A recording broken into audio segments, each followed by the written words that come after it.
In the unforgiving heart of the American West, some legends are not born from campfires, but carved from the raw stone of tragedy and survival. This is the account of Abigail Thornton, a woman of science and society from Boston, who in 1876 vanished into the sacred forbidden Black Hills of Dakota Territory. She was searching for a flower, a delicate phantom of the botanical world. Instead, she found a man whose name sent chills through the ranks of both settlers and soldiers, the warrior they feared and revered as Shadow Hawk. She was lost, presumed dead, but her real story was just beginning not as a victim, but as the unwilling bride of the most feared man in the territory, a man whose heart was as wild and broken as the land he protected. The year 1876 was a tinderbox in the Dakota Territory, the air thick with the scent of pine and the metallic tang of gold fever was also heavy with unspoken threats. For Abigail Thornton, however, the only fever that burned in her blood was for botany. A woman of sharp intellect and sharper cheekbones, she was a stark anomaly in the grimy, opportunistic town of Deadwood. While men clawed at the earth for yellow rock, Abigail sought a treasure of a different kind, Dendrophylax wrightii, the ghost orchid of the Black Hills, a flower so rare it was considered a myth, a final poignant quest to complete the life's work of her late father, a renowned Harvard botanist. She ignored the warnings. The prospectors, their faces caked with mud and greed, told her the hills were no place for a lady. The soldiers at Fort Laramie, their blue uniforms crisp, but their eyes weary, spoke of the Lakota Sioux displaced and enraged by the treaty-breaking tide of miners. They mentioned one warrior in particular, a name that silenced the boisterous saloons, Shadow Hawk. They said he moved like a phantom, that his arrows found their mark in the dark, and that he guarded the high peaks of the Pahasapa with a zealot's fury. The mountain the settlers called Crow's Peak the Lakota knew as Pahawakan Spirit Mountain. It was forbidden, and it was exactly where Abigail's father's last map, a fragile ink-drawn dream, pointed her. Riding her sure-footed mare Persephone, Abigail felt a thrill of defiance. She was not a fragile Boston belle. She could read the land, handle a rifle, and stitch a wound. Her canvas satchel held not perfume and lace, but meticulously organized drawing pads, charcoal sticks, a hand press for flowers, and her father's worn leather-bound journal. The entry was her mantra, the ghost orchid. They say blooms only in places where the spirit world touches the earth. Find it, my Abby. It will be our greatest discovery. For 2 days she rode deeper into the territory, the boisterous clamor of Deadwood, fading into a profound, intimidating silence, broken only by the cry of a hawk and the whisper of wind through the ponderosa pines. The landscape grew more severe, the rolling hills giving way to jagged granite spires that clawed at the sky. This was his land. She could feel it. A sense of being watched, a prickling on her skin that wasn't from the cooling air, made her grip the reins tighter. On the 3rd day, the weather turned. The brilliant blue sky bruised to a slate gray with an alarming speed. The wind, once a gentle whisper, became a mournful howl tearing through the canyons. A blizzard sudden and savage descended upon the Black Hills. Snow fell not in flakes, but in blinding horizontal sheets. Within an hour, the world was a maelstrom of white. The trail vanished. Every landmark was erased. Abigail dismounted, her hands, numb her confidence, draining away with every gust of wind that threatened to tear her from her feet. Persephone, a creature of the plains, grew frantic, her eyes wide with terror. Abigail tried to lead her towards a rocky overhang, a meager promise of shelter. But a sudden violent gust of wind, carrying with it a sheet of ice and snow, spooked the mare. Persephone reared, her powerful legs flailing. The reins were ripped from Abigail's frozen fingers. The horse bolted a dark shape, swallowed by the white chaos in an instant. Persephone. Abigail's cry was stolen by the wind. Panic, cold and sharp, pierced her. She was alone on foot on a forbidden mountain in the heart of a blizzard. She stumbled on her heavy skirts, dragging in the rapidly deepening snow, her body a vessel of shivering agony. The cold was a physical entity, a predator sinking its teeth into her bones. Her scientific mind, usually so ordered, dissolved into a primal litany of survival. Move, find shelter, don't stop. She fell. Her knee struck a hidden rock with a sickening crack of pain. She cried out, a thin, pathetic sound. Lying in the snow, the world tilting into a dizzying white blur, she knew she was dying.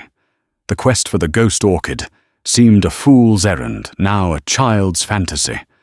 Her father's memory was a faint, warm glow against the encroaching frost of unconsciousness. Through the howling gale, a new sound emerged, the soft, rhythmic crunch of footsteps in the snow. They were too deliberate, too quiet for a clumsy prospector.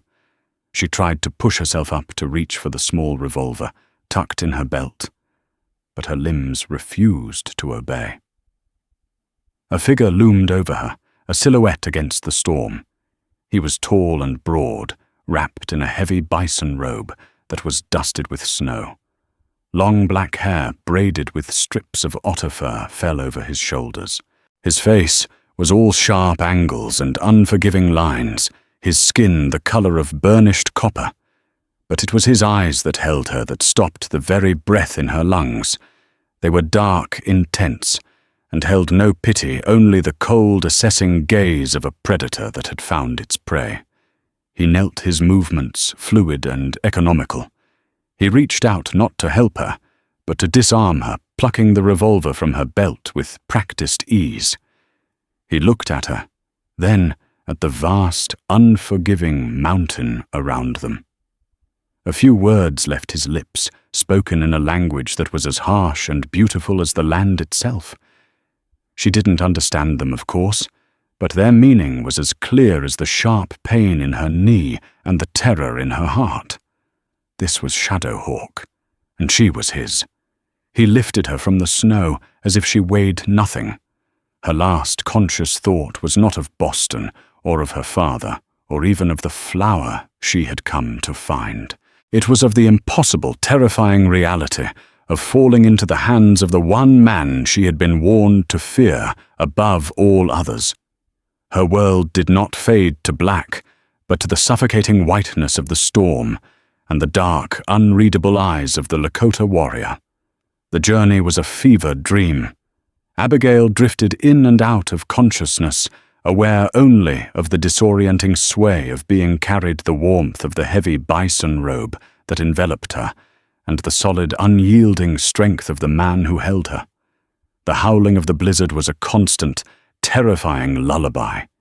She felt the sharp, lancing pain in her knee, with every step he took a cruel anchor to reality. Time lost all meaning. There was only the cold, the pain, and the warrior. When they finally stopped, the wind's shriek was muffled. She was lowered gently onto a bed of soft furs, inside what she vaguely recognized as a teepee. The air was warm and smelled of wood smoke, smoked meat and something else, a clean, earthy scent of herbs. A small fire pit in the center cast flickering shadows against the stretched hide walls, which were painted with figures of horses and buffalo. A woman entered the teepee, her face a mask of stern disapproval. She was older, her hair streaked with grey, her movements brisk and efficient. She spoke to Shadowhawk in the same guttural flowing language, her tone sharp and questioning as she gestured towards Abigail. He responded in a low, even voice that carried an unmistakable note of authority. The woman fell silent, her dark eyes still burning with resentment as she turned her attention to Abigail. With rough but skilled hands, she cut away Abigail's soaked trouser leg, exposing the swollen, discolored knee. Abigail flinched, biting back a cry of pain. The woman examined the injury, her touch surprisingly gentle, then applied a poultice of crushed leaves that was shockingly cold at first, then radiated a soothing warmth. She bound the knee tightly with a strip of soft deer skin. For days, Abigail lay on the fur bed, a prisoner of her injury and the bewildering new world she had been thrust into. People came and went. Children with curious wide eyes would peek into the tipi before being shooed away by the stern woman whom Abigail learned was named White Star. She was Shadow Hawk's sister. Warriors would enter speak in hushed, serious tones with him, their gazes occasionally flicking towards Abigail, with a mixture of curiosity and contempt.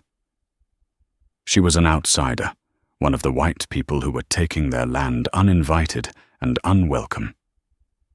Shadow Hawk himself was a constant, silent presence. He would sit by the fire for hours, sharpening an arrowhead or repairing a piece of tack, his focus absolute. He rarely looked at her yet. She always felt his eyes on her.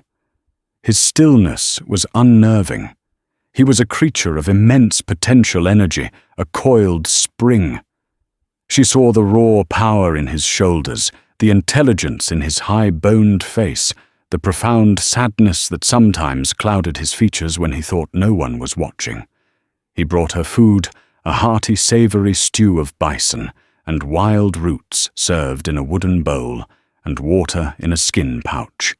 He never spoke to her, and she, knowing no words of his tongue, could not speak to him.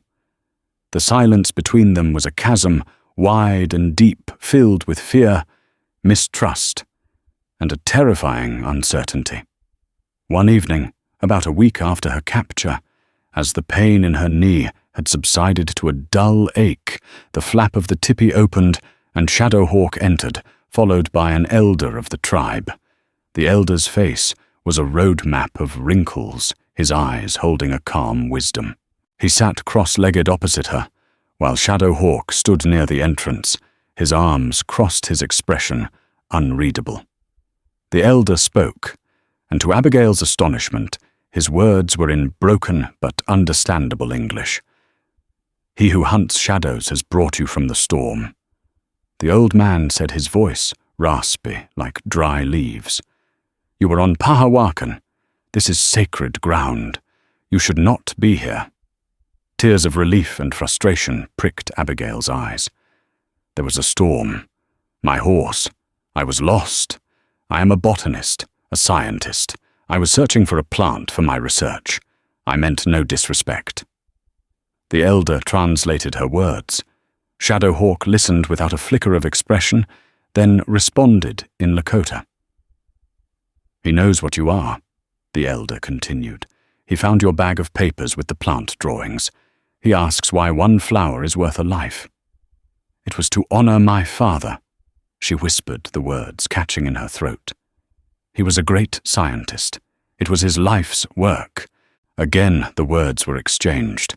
Shadow Hawk's gaze finally met hers, and for the first time she saw something other than cold assessment. It was a flicker of understanding, perhaps, or a shared recognition of loss. "He says the mountain spirits saved you," the elder said, his eyes now fixed on her. "They guided him to you. A life spared by the Wakantanka cannot be thrown away. It now belongs to the people." Abigail's heart pounded. "What does that mean? When my knee is healed, will you let me go? I can find my way back to Deadwood." The elder looked at Shadow Hawk, a long, silent conversation passing between them. The warrior finally spoke a single definitive phrase. The elder sighed, his shoulders slumping slightly. He turned back to Abigail, his expression grim. "You do not understand. You are a woman alone. The miners would not be kind to you. The soldiers would see you as a problem. You cannot go back." "I can't stay here," she protested, her voice rising in panic. "This is not my home. These are not my people." "Shadow Hawk has lost much," the elder said, his voice dropping low. His first wife, Mourning Dove, and his son were taken by the Blue Coat's sickness 2 winters ago. His heart is a frozen stone. The spirits have sent you to thaw the stone. He has declared it before the council. A cold dread, far more chilling than the blizzard's touch, crept up Abigail's spine. Declared what? The elder looked at her with a profound sadness, as if delivering a death sentence. He has taken you from the mountain. You carry its spirit. He will protect you. You will not be a captive. You will be his wife. The words hung in the smoky air of the teepee, utterly incomprehensible, utterly terrifying. Wife. The word was an absurdity, a violation. She looked at Shadow Hawk, who stood like a granite statue, his face set. This wasn't a proposal. It was a decree. She was a specimen to be collected a life, to be owned, a replacement for a ghost. The chasm of silence between them had just become an impassable canyon. She was no longer just lost. She was property. The most feared warrior of the Lakota had claimed her, and in this wild, unforgiving land, his word was law. The days that followed the elder's pronouncement were a form of psychological torment for Abigail. The word wife echoed in her mind, a discordant note in the symphony of her life. She was Abigail Thornton of Boston, daughter of a respected academic, a woman of letters and science. Now she was to be the bride of a man the world called a savage, a man who had stolen her freedom and communicated his intentions through a translator. Her first act of defiance was silence. When Shadow Hawk entered the tipi, she would turn her face to the wall. When White Star brought her food, she would eat just enough to survive, refusing to meet the woman's hostile gaze. She would not be a docile prize. She would be a difficult, thorny burden until they grew tired of her and cast her out. But the Lakota were masters of patience. Her silent rebellion was met not with anger, but with an unyielding, observant calm. They simply went about their lives around her. White Star would tan hides outside the teepee, her scraping tool moving in a steady, rhythmic motion. Children's laughter would echo through the camp. The warriors would ride out at dawn and return at dusk, their faces grim, with the news of more treaty lands being encroached upon. Life in the camp was a complex, interwoven tapestry, and despite herself, Abigail the scientist began to observe. She saw the reverence with which they treated the buffalo, using every part of the animal. She saw the gentle way a father spoke to his child, the respect given to the elders. It was a world of profound community and spiritual depth that stood in stark contrast to the greedy, chaotic individualism of Deadwood. Her knee began to heal under White Star's care. The poultices were changed daily, and soon she was able to limp around the teepee, and then with the aid of a walking stick to venture outside. The camp was nestled in a hidden valley, a collection of hide teepees arranged in a circle. The air was crisp and clean, and the ever-present Pahasapa loomed over them, a silent, watchful guardian. One afternoon, a small boy, no older than 5, with bright, curious eyes, approached her. He had been watching her for days. He pointed to the intricate floral embroidery on the sleeve of her tattered Boston dress and said a word. "Wan Blee." No, that wasn't right. He tried again. "Waka." He pointed again, more insistently. "Waka." Abigail, her resolve to remain aloof, momentarily forgotten, corrected him gently. "Flower." The boy's face lit up. "Flower," he repeated, mangling the sound, but beaming with pride. He then pointed to a pine tree. Abigail supplied the word tree. He pointed to the sky, the sun, a dog that trotted by. This became their daily ritual. The boy, whose name was Little Otter, became her first teacher. He would bring her small gifts, a stone, a feather, a piece of bark, and she would offer him the English word. And he, with the effortless innocence of a child, would share the word from his own language. Through little Otter, the wall of silence began to crumble.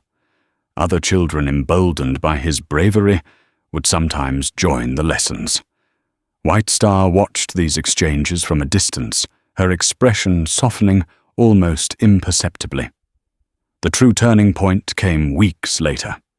A sickness swept through the camp, a respiratory illness that brought with it a harsh, barking cough and a dangerous fever, especially in the very young and the old. Little Otter was one of the first to fall ill. The tribe's medicine man, an ancient, wizened man named Sun Bear, performed ceremonies, chanting and shaking rattles, but the boy's condition worsened. His breathing became shallow, his small body burning with fever. Abigail watched her scientific mind warring with her fear of interfering. She recognized the symptoms. It was similar to the croup that had ravaged the tenements of Boston last winter. She remembered her father's notes on traditional remedies. He had studied indigenous plant use extensively. That night, as Little Otter's mother wept quietly in their teepee, Abigail made a decision.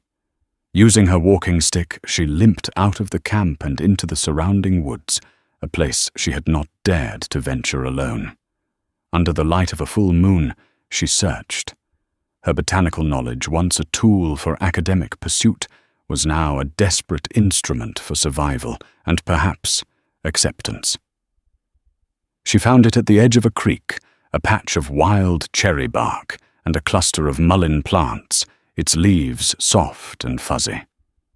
Returning to the camp, she went directly to Shadow Hawk's teepee. He was inside mending a bowstring. She held out the bark and the leaves. "Help," she said the English word, feeling clumsy. Then she used one of the few words she had learned that held meaning for her. "Little Otter. Sick." She gestured to her own chest, mimicking a cough, then pointed to the plants. Shadow Hawk looked from the plants to her face. He saw not a defiant captive, but a desperate woman. For the first time, he saw past the white skin, past the strange clothes, and saw the knowledge in her eyes. He rose and led her to Little Otter's teepee.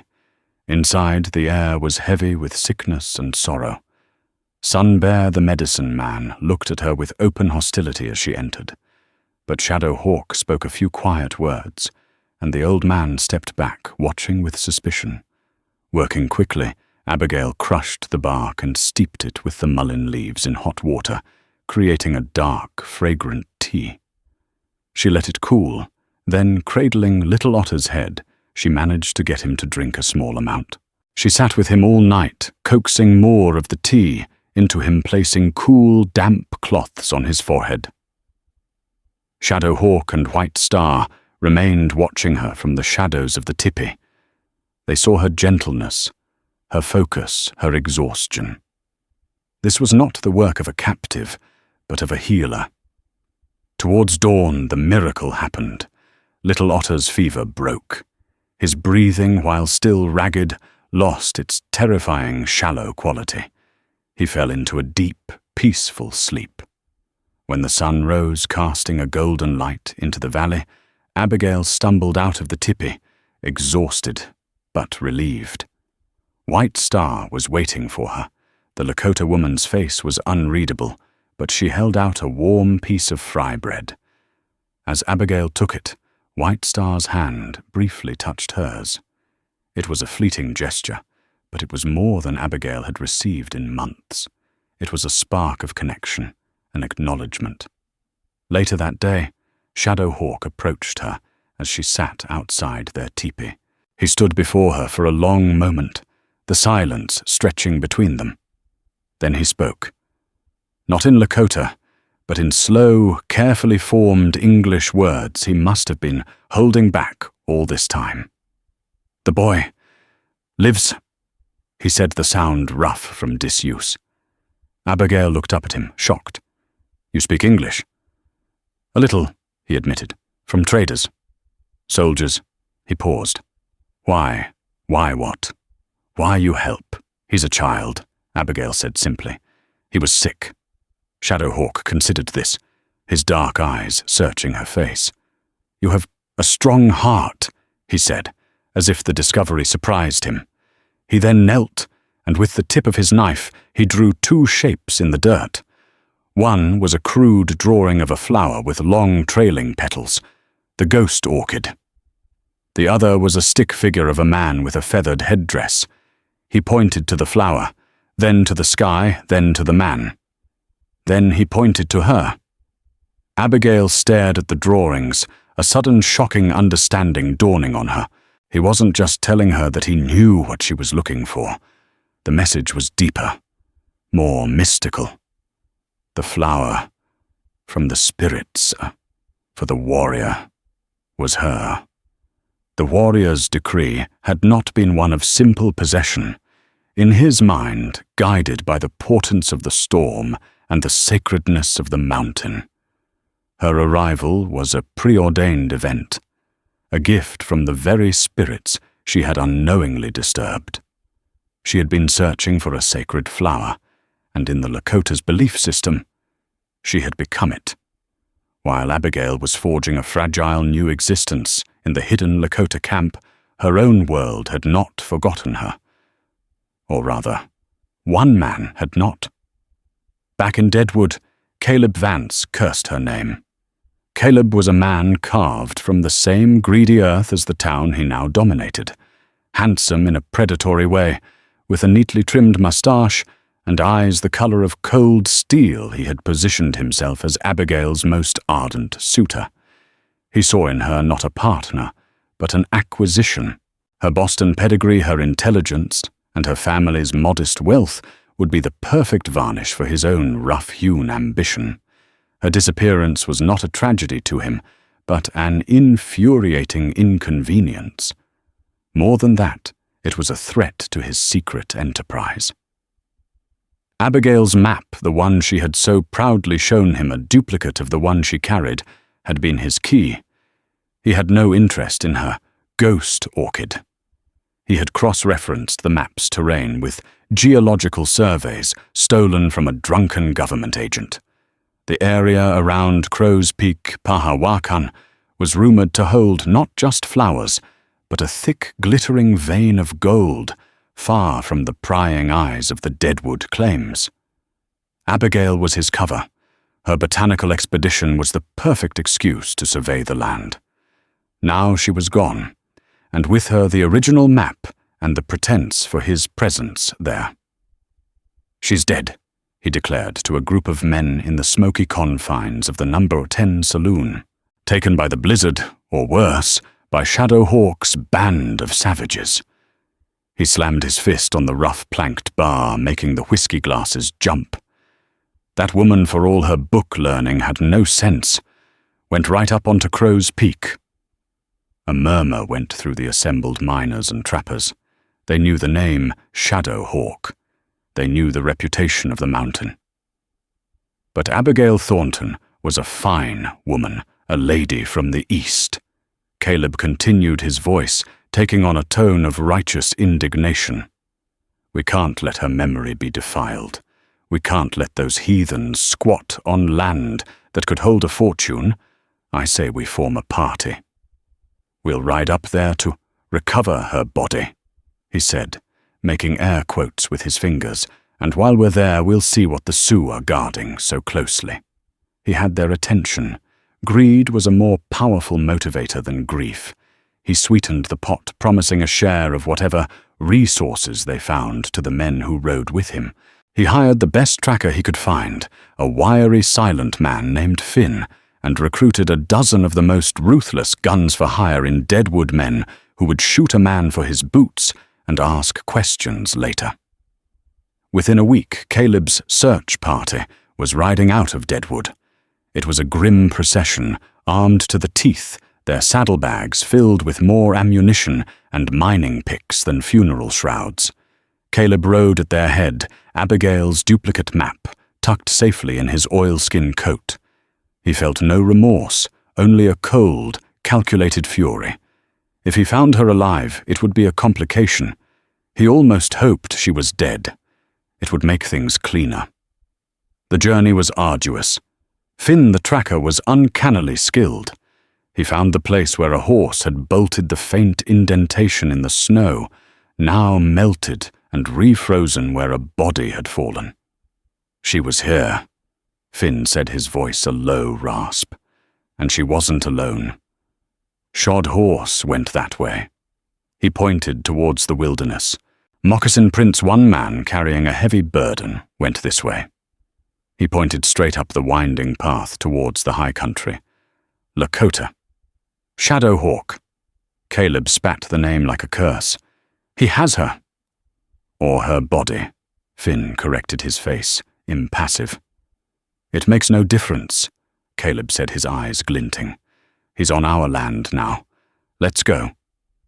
They pushed on deeper into the sacred hills. They were clumsy and loud, a stark contrast to the land they invaded.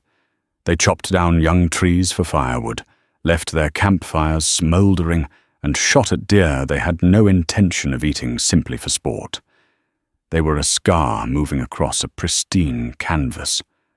One afternoon, Finn held up a hand, bringing the column to a halt. He dismounted and knelt, examining the ground. He picked up a small, intricately beaded pouch. "It's a medicine pouch," he said, turning it over in his hand. "Dropped by a Lakota scout. They're watching us. They've been watching us since we left the low country." A nervous energy rippled through the men. This was different from a saloon brawl. This was Indian country, Shadow Hawk's country. Caleb laughed, a harsh, grating sound. "Let them watch. Let the devils know that civilization is coming. They can't hide from progress." He drew his new Colt Peacemaker, its nickel plating gleaming in the sun. "And we have better medicine than they do." They continued their ascent, finally reaching a high plateau that matched a location on Caleb's map. Below them lay a hidden valley, sheltered from the wind. Through his spyglass, Caleb could just make out the faint wisps of smoke from the camp's fire pits. "There they are," he said, a triumphant sneer on his face. "Hiding like rats in a nest." He turned to his men. "We'll make camp here, rest the horses. At dawn we go down there. We'll ask for Miss Thornton back. If they refuse—" He paused, letting the implication hang in the air. "We'll take her back, and we'll take anything else we find. Remember the gold, boys. This whole mountain is a treasure chest, and we're the ones with the key." As his men set up their crude camp, desecrating the holy ground with their noise and their waste, Caleb stood at the edge of the plateau, looking down at the valley. He imagined Abigail down there, a captive. The thought of her with a savage filled him with a possessive rage. She was his property, and she had been stolen. He would get her back, and then he would get his gold. The Lakota, their sacred mountain, their very existence, they were just obstacles. And Caleb Vance had always been very, very good at removing obstacles. The serpent had found his way into the garden, and he was ready to strike. The Lakota camp was aware of the invaders long before Caleb Vance saw their smoke. The scout who had dropped his medicine pouch returned at a run with a report. A dozen armed white men, led by one with a cold fire in his eyes, were making their way up the mountain. They were not lost prospectors. They moved with purpose. They were an army. A palpable tension settled over the camp. The children's laughter was hushed. The women worked with a frantic energy, preparing food and supplies. The warriors gathered around the central fire, their faces grim as they listened to Shadow Hawk. His voice was low and steady, but it carried the weight of impending battle. He spoke of strategy, of defending the sacred passes, of protecting the women and children. Abigail watched from a distance, understanding only a fraction of the words, but all of the meaning. The fear in the camp was a living thing. These were not the fearsome savages of dime novels. They were families, people preparing to defend their homes from an enemy they knew to be merciless. That evening, the atmosphere in Shadow Hawk's tipi was heavy. He sat cleaning his rifle, a Winchester repeater, taken from a soldier in a past skirmish. His movements were precise, methodical, but Abigail could see the tightly coiled anger in his shoulders. She had been with him for months now, and the chasm between them had narrowed.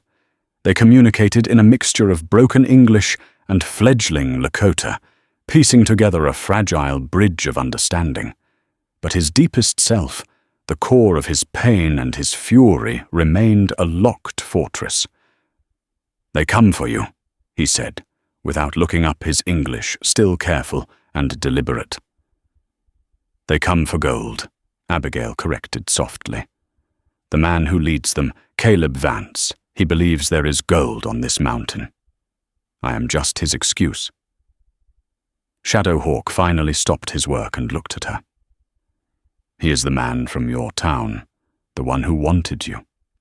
Abigail nodded, a flush of shame coloring her cheeks. "He thinks of people as things to own."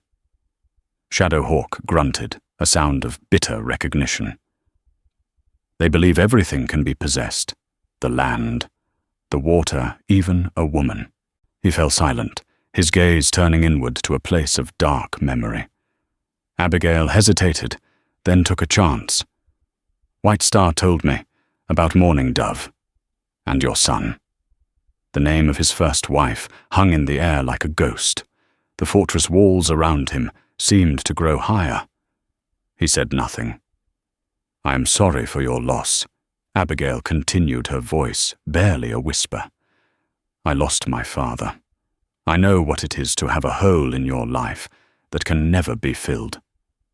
For a long time, the only sound was the crackling of the fire. Abigail thought she had overstepped, that she had trespassed on a grief too sacred for an outsider. She was about to retreat into silence when he finally spoke, his voice thick with unshed tears. "The sickness came in the winter." He began, his eyes fixed on the dancing flames. "The bluecoats brought it. They gave us blankets at the agency, a gift of peace, they said." He laughed, a sound with no humor in it. "The blankets were from their sick house. They carried the coughing death. Morning Dove. She was strong. She fought. But our son, Little Hawk, he was so small." He drew a shaky breath, the stoic warrior dissolving before her eyes, revealing the grieving husband and father beneath. "I was away on a hunt. When I returned, the teepee was silent. Sun Bear, the medicine man, did all he could, but the spirits had already called them home." He looked at his hands, large and powerful hands that could kill a man or gentle a horse. "I could not hold them. I could not protect them. The great Shadow Hawk, feared by the whites, could not save his own family from a poisoned blanket." He fell silent, but the story was not over. He turned his arm, showing her a series of long, pale scars on his forearm, almost hidden beneath the tanned skin. "When a Lakota man's heart is broken," he explained, his voice raspy, "he shows his grief. He gives a piece of his own skin. He offers his own pain to Wakantanka." He touched the scars. "My heart has many scars you cannot see." Tears streamed down Abigail's face, tears for him, for his lost family, for the cruelty of the world. In that moment, he was not her captor, not a feared warrior, but a man drowning in a grief she understood all too well. She moved closer, and without thinking, she placed her hand over his, her slender white fingers covering his scarred, powerful ones. It was a simple, profound gesture of shared humanity. He did not pull away. His hand turned, his fingers gently closing around hers. "When the storm came," he said, his voice softer now, "and I found you on the mountain, half dead, I thought the spirits were mocking me, sending me another woman to lose." He looked at her, then his gaze intense and searching. "But you did not die. You fought. You healed, Little Otter. You learned our words. You are not like the others. And you are not the savage they say you are, she replied, her voice thick with emotion. He held her gaze. The elder said the spirit sent you to thaw the stone in my heart. I didn't believe him. A man's heart does not thaw twice. He squeezed her hand gently. I was wrong. The decree that she would be his wife, once a terrifying sentence, now felt different. It was no longer about possession. It was about protection, about a prophecy, about two broken people finding a strange, unexpected solace in one another. It was a bond forged not of law or ceremony, but of shared grief and a dawning fragile respect. He released her hand and stood the warrior's mask slipping back into place, but his eyes held a new light. They will come at dawn. They want to tear the heart from this mountain. They want to destroy all that is sacred to us. He picked up his rifle. They will not succeed. This is our home. Now, it is your home, too. You must stay with the women and children in the caves behind the waterfall. You will be safe there. No, Abigail said, standing as well, her voice firm.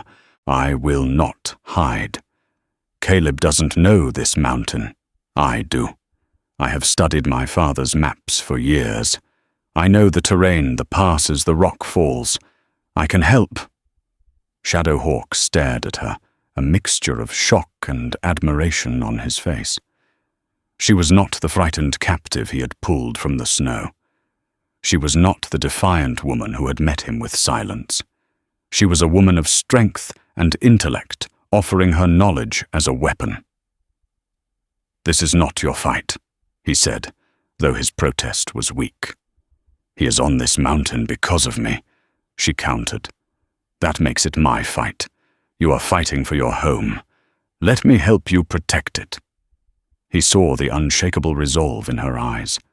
The spirits had not sent him a replacement for his lost wife. They had sent him an ally. He gave a slow, solemn nod. The fortress had been breached. The stone in his heart had not just thawed, it had found a reason to beat again. At dawn, they would face the invaders not as captor and captive, but as partners. Dawn broke over the black hills, painting the granite peaks in hues of rose and gold, a serene beauty that belied the violence to come. In the valley, the Lakota camp was a hive of quiet, focused activity. The non-combatants, the elderly, the women and the children had already been moved to the safety of the hidden caves, their faces etched with a familiar, weary fear. The warriors, their faces painted for battle, moved like shadows through the pines, taking up positions that Shadowhawk and Abigail had planned the night before. Abigail stood beside Shadowhawk on a rocky ledge overlooking the main approach to the valley. She was dressed not in her tattered Boston dress, but in practical buckskin leggings and a tunic given to her by White Star. Her hair was braided tightly, and her face, once pale, was now tanned by the sun and wind.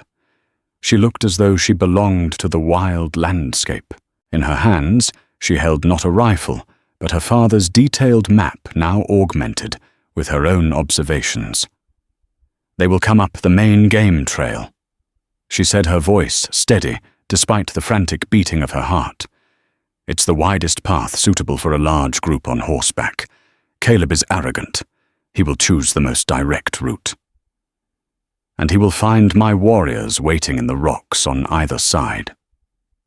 Shadowhawk finished his eyes, scanning the trail below. But your man, Caleb, he is cunning. He is greedy, Abigail corrected. And greed makes men predictable. But he has a tracker, a man named Finn. He is not predictable. He will likely scout the flanks. She pointed to a narrow, treacherous-looking goat path to the east.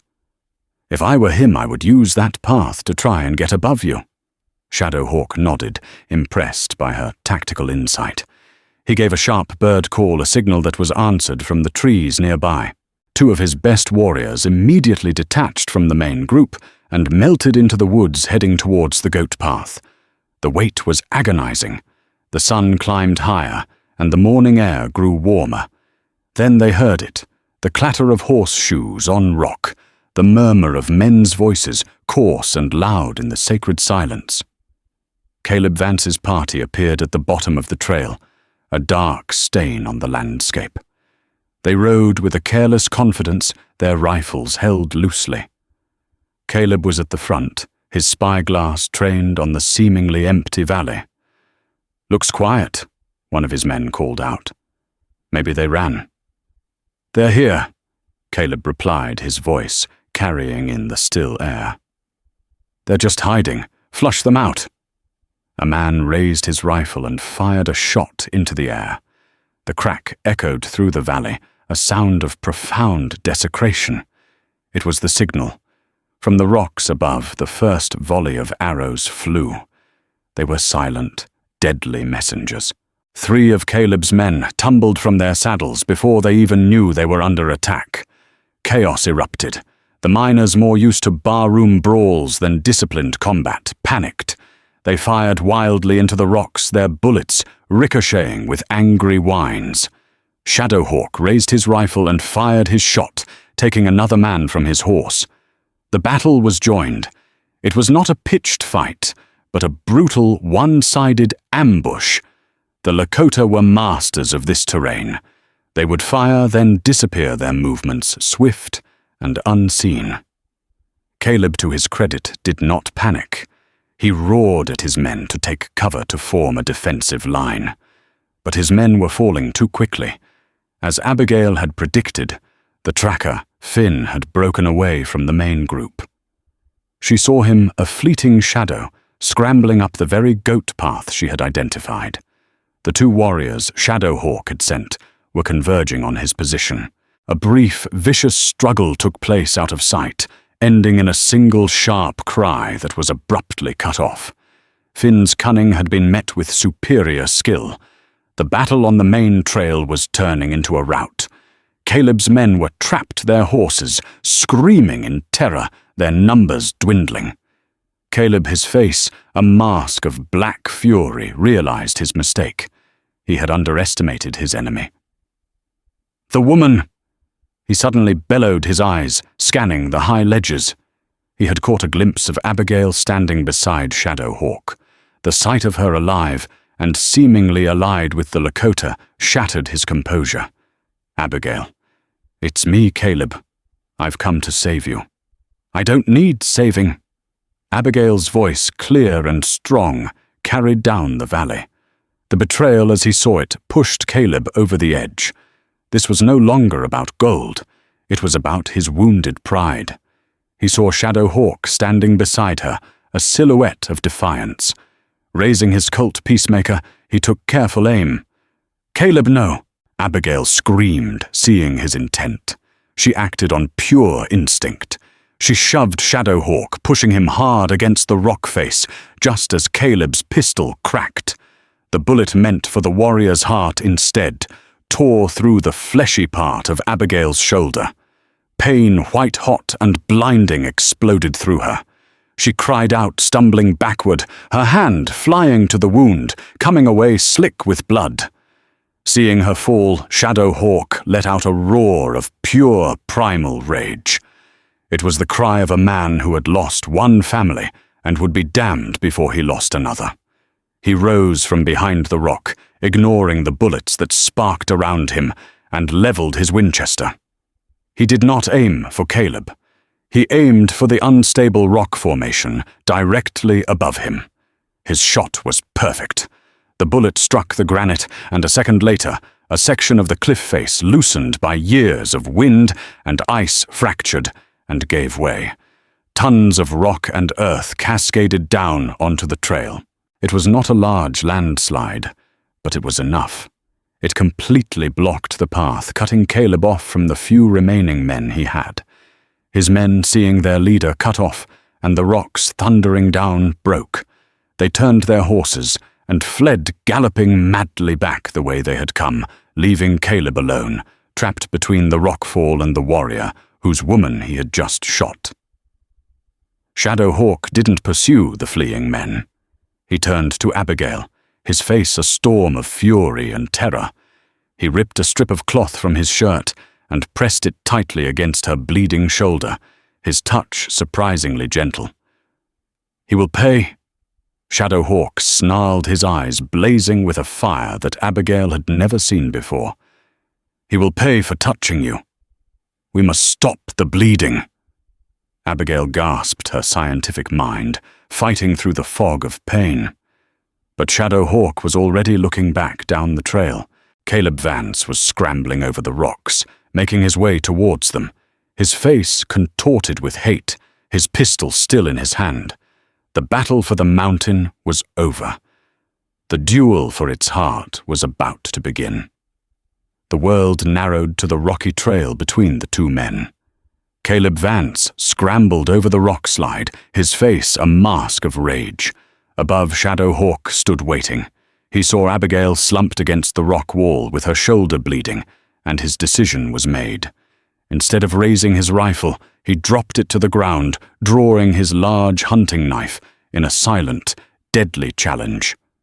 Caleb, seeing this as supreme arrogance, holstered his own pistol and advanced with a heavy bowie knife. The duel was a clash of fury and focus. Caleb's blade swung with brute force, each lunge meant to kill. But Shadow Hawk moved with a dancer's grace, a phantom on his own land. He sidestepped and parried his own knife, darting like a serpent's tongue, leaving a dozen small cuts that bled the bigger man's strength and pride. Frustrated and tiring, Caleb grew desperate. He feinted, then threw a handful of gravel into Shadow Hawk's face. Blinded, the warrior staggered back, and Caleb seized the moment, tackling him to the ground. He pinned Shadow Hawk, his bowie knife raised high for the final killing blow. "It's over, Savage," he panted. A cry from Abigail distracted him. Ignoring the fire in her own shoulder, she had stumbled forward, a heavy rock in her hand. Caleb's head turned for a fraction of a second. It was the only opening Shadow Hawk needed. With a powerful heave, he twisted, grabbing Caleb's knife wrist. A sickening snap echoed in the quiet valley. Caleb screamed as his knife fell from his shattered hand. Instantly, Shadow Hawk was on top his blade, pressed to the whimpering man's throat. The rage in his eyes was a cold fire. He looked from Caleb's terrified face to Abigail. Her gaze did not ask for vengeance. It pleaded for mercy. With a final look of utter contempt, Shadow Hawk stood. He kicked Caleb's knife into the chasm and dismissed him with a single word: "Go." Caleb fled a broken man, banished from the sacred mountain. Shadow Hawk gently took the rock from Abigail's hand and carried her back to the camp. As her wound healed, so did the last remnants of her old life, washing away in the gentle rhythms of the valley. Weeks later, when she was strong, he led her high up the mountain to a misty, secluded grove. There, floating like a spirit against the ancient pines, was the ghost orchid. Tears streamed down Abigail's face. She had completed her father's quest, but its meaning had transformed. The flower was no longer a scientific trophy destined for a Boston collection. It was a symbol of her new life, rare, beautiful, thriving in a sacred place, and fiercely protected.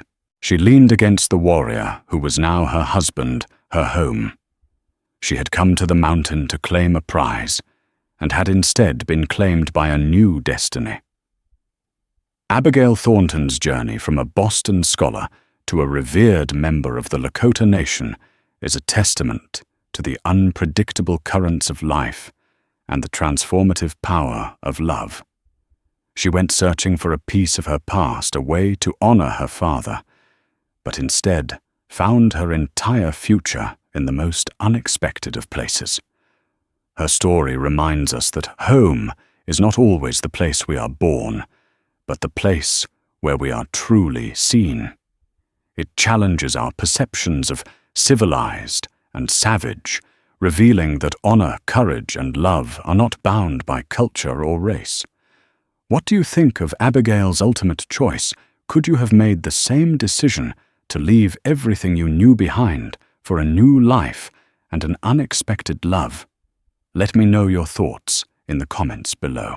If this story of survival, conflict, and connection moved you, please hit that like button, share it with someone who loves a powerful historical tale, and be sure to subscribe for more true life dramas from the Untamed West.